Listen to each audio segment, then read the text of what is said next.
fellow carbon-based bipeds. I am Scott Rose, and you're watching Explosions and Stuff. Today, for Top 10 on the 10th, I'll be covering my top 10 action sci-fi movies. But first, a word from our sponsors.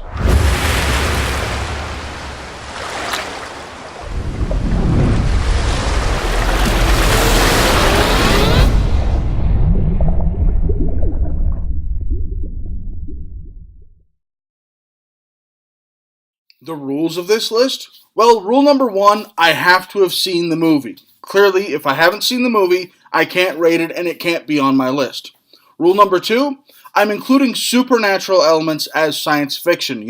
Things like magic and sorcery and demons and ghosts and stuff. I'm counting that as science fiction. Rule number 3, it has to have strong science fiction elements to it.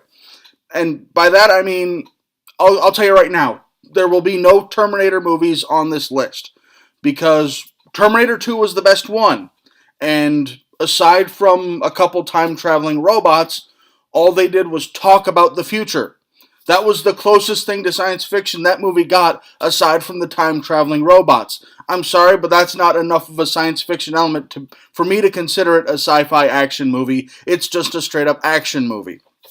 And rule number 4, this is about the movies that I find the most entertaining, not necessarily the most well-made movies. I mean, the acting might be stiff, the budget might be crap, and there might be horrible special effects, but for some reason, I found the movie entertaining. So for that reason, it might be higher up on my list than it would be on someone else's. And these are all my opinions, so if you disagree with me, feel free to let me know in the comments below and let's have a discussion about it. Coming in at number 10, we have Cold Harvest. In a post-apocalyptic future, this disease has ravaged all of the country, and only a small pocket of people are immune to it, and the government needs to get their hands on someone who is immune to it so they can create a cure. Well, Gary Daniels' twin brother is one of the people who's immune to it, but he dies. So it's up to Gary Daniels to take his twin brother's wife and take her to safety and lead her to the city where they're trying to create the cure. This is a great movie. This feels like one of those late 80s, early 90s post-apocalyptic future movies, but it was made in 1999, which is just... I didn't know what year it was made when I first saw it. I found this out later on. I found out what year this movie was made while I was making this list, and it blew my mind. It looked like it was one of those classic late 80s, early 90s post-apocalyptic future movies, because it's great as one of those. Yeah, it doesn't have the biggest budget in the world. It doesn't have the best special effects in the world, and most people have never heard of this movie, but it is a fantastic movie, and if you like those post-apocalyptic future movies, you need to check out Cold Harvest. And that's why it came in at number 10. Coming in at number 9, we have Demolition Man. Sylvester Stallone and Wesley Snipes in this future where the only surviving restaurant is Taco Bell and they're fighting it out in this country and city without crime, without hunger, and without strife. These cops are all pacifistic and stuff, and a criminal from the past is revived out of cryogenic freezing, and he starts wreaking havoc. So what do? They get a cop from the past who caught him once before and can catch him again, and the world in that city is turned upside down. It was a fantastic movie, one of the only Stallone movies I like, because let's be honest, I'm not a big fan of Sylvester Stallone, and that's why it's so low on the list, because I don't really like Stallone in the first place, but I cannot deny that this is a great movie. It's a fantastic movie. The acting was superb. Wesley Snipes just stole the show in this as the villain. He was fantastic. I loved the futuristic look and the 3 seashells, and everything about this movie was great. And I loved their comedic, get over-the-top picture of the future, how everyone's all happy and utopian and stuff, but they can't really handle someone who kills people. It was fantastic, and that's why Demolition Man comes in at number 9. Coming in at number 8, we have Predator 2. Now, a lot of people are going to give me crap for putting Predator 2 on this list, but not the first one. Well, first of all, I try to do only one movie per franchise. And second of all, I liked Predator 2 more. I'm one of the few people who did. Yes, the first one has more iconic characters, and it has more iconic lines. It's more ingrained in our culture. Things like, get to the chopper! things like that are more ingrained in our culture than anything from Predator 2. I don't think I can quote anything from that movie. But I still like that movie better. And here's why. The first movie was this elite team of military commandos out in the jungle fighting this enemy. They were elite military commandos. Predator 2, Danny Glover was just a cop with anger issues. He was a regular guy who couldn't control his temper and was fighting against all these Predator dudes. It was more of an underdog story. It was him versus all these Predators. And the ending of the movie, where he just killed that one Predator, and then like 5 more appear, and he's like, ah, shit, they're gonna kill me. But he doesn't back down. He encourages them to attack him. Instead, he's like, he's a worthy opponent. He's a worthy enemy. Here, take this prize. And then they, blow stuff up and tell him to run and stuff. It was a great movie. It was more of an underdog story, and it took place in the city of Los Angeles in the future, or at least what was then considered the future. It was great. It felt more at home. It was more of a recognizable environment, and the lead guy was an underdog. He was just some regular dude with anger management issues who couldn't control his temper. So that's why I put Predator 2 on this list, and it's such a good movie, it had to come in at number 8. Coming in at number 7, we have Hellbinders. Basically, it takes place in the modern day times, but this one person's trying to take all these demons from the underworld and release them and take over the earth. It's a fantastic movie. It's low budget, but it's still entertaining as hell. You got Johnny Young Bosch and Ray Park in it, and some other guy who, honestly, I wish I could remember his name right now, but I can't. But he did a great job, too. And I loved seeing Johnny Young Bosch in a different role than what I've usually seen him in. Usually, he's this serious guy who just kicks everybody's butt. But in this movie, he's a comedic guy who kicks everybody's butt. Except this time he uses a sword, which he had never done before, in any movie that I had seen at least. But still, it sounds like it's not that good.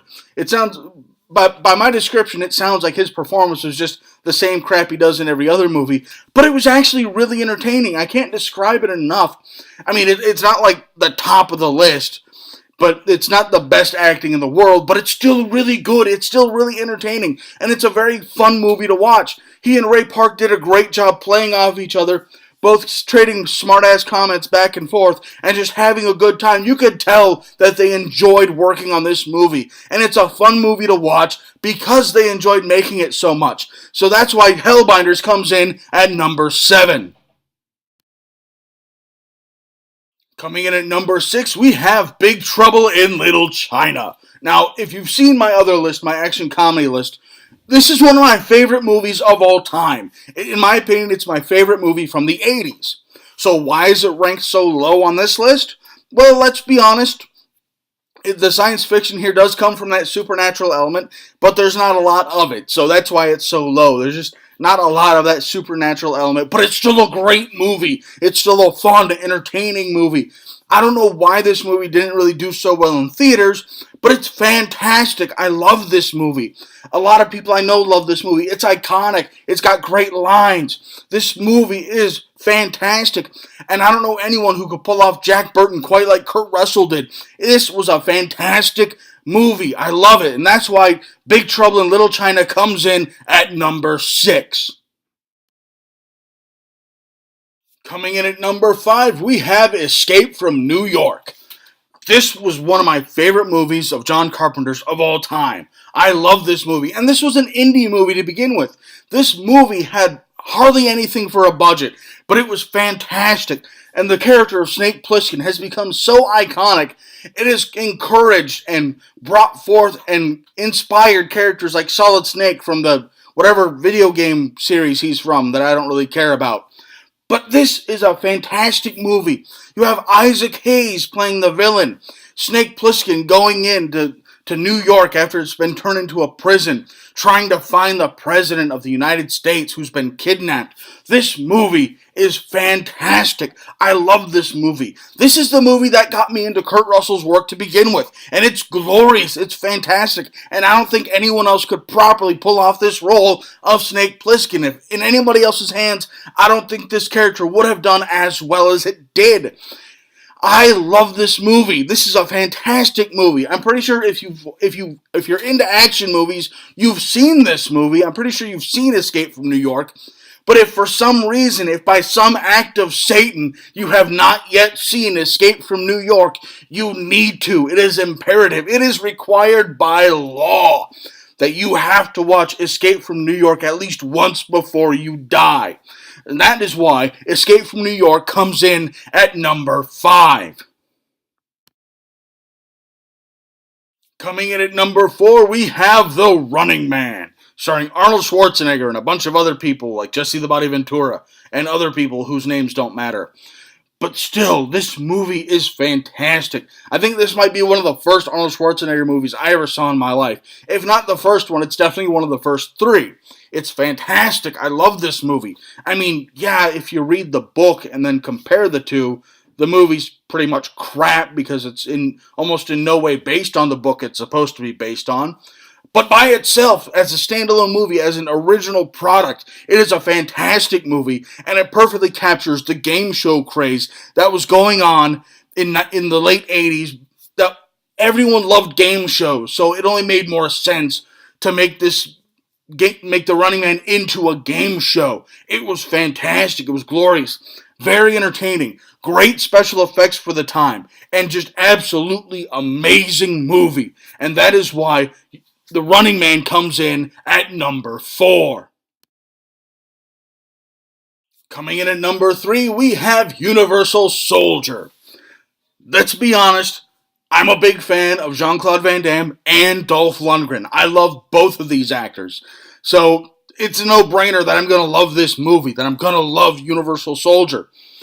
It's a fantastic movie. Everything about this movie is good. I don't think I could say anything bad about it.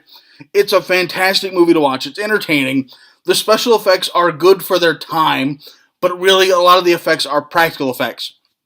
And it's just glorious and amazing and fantastic. And the story is something I never heard of before. And they start the movie off by killing the 2 stars of it. The first scene of the movie is Jean-Claude Van Damme and Dolph Lundgren dying.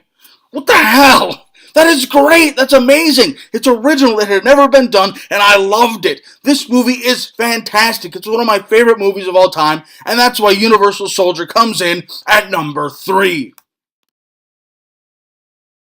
Coming in at number 2, we have Total Recall. This is a movie that, if you're watching this channel, you've seen this movie. It's the original Total Recall, not the crappy remake that sucked. The original one with Arnold Schwarzenegger going to Mars after his brain's getting fried or something and having a memory implanted into it. This is a fantastic movie. I love this movie. You know, the time Ronnie Cox plays an excellent villain. The story's original and fun to watch. The special effects are good for their time. You gotta include that part about being for their time when you talk about the special effects in this movie. This is a fun movie to watch. It's an entertaining movie to watch. I love this movie. It's a great movie. Everyone I know who's seen this movie has enjoyed this movie. There's a reason Total Recall is a modern day classic, and it's because it is fantastic. It is a staple of the action sci-fi movie genre or subgenre or whatever you want to call it genre. And that is why Total Recall comes in at number 2. And my number 1 action sci-fi movie is Wormwood, Road of the Dead. Now this really took me by surprise. Normally I hate zombie movies. With all the fiery passion of hell, I hate zombie movies. But for some reason, I love Wormwood, Road of the Dead. I love this movie. Let's be honest, this thing is like Mad Max, but with zombies. Let me say that again. It's Mad Max with zombies. What the hell? Mind blown. This movie is fantastic. It's got a very original concept. They took an original approach to these zombies. They used them for fuel at some point. I mean, come on. That's never been done before that I've seen. Yeah, there were some parts of it that, it's a little bit convenient. There's some parts of it that I didn't like, but it was still a fantastic movie. I mean, this is a zombie movie that I liked. Let me say that again if you don't understand how much I hate zombie movies. This is a zombie movie that I liked. It might very well be the only zombie movie I have ever liked. And that is why Wormwood Road of the Dead comes in at number 1. Thanks for watching. If you enjoyed this video, please feel free to like it and subscribe to my channel for new action movie reviews posted every week and top 10 lists posted on the 10th of every month. Also, if you have any recommendations for things you would like me to cover in the future, please feel free to leave them in the comments below and follow us on the Twitter sphere at explosions_TV. Thank you and have a nice day.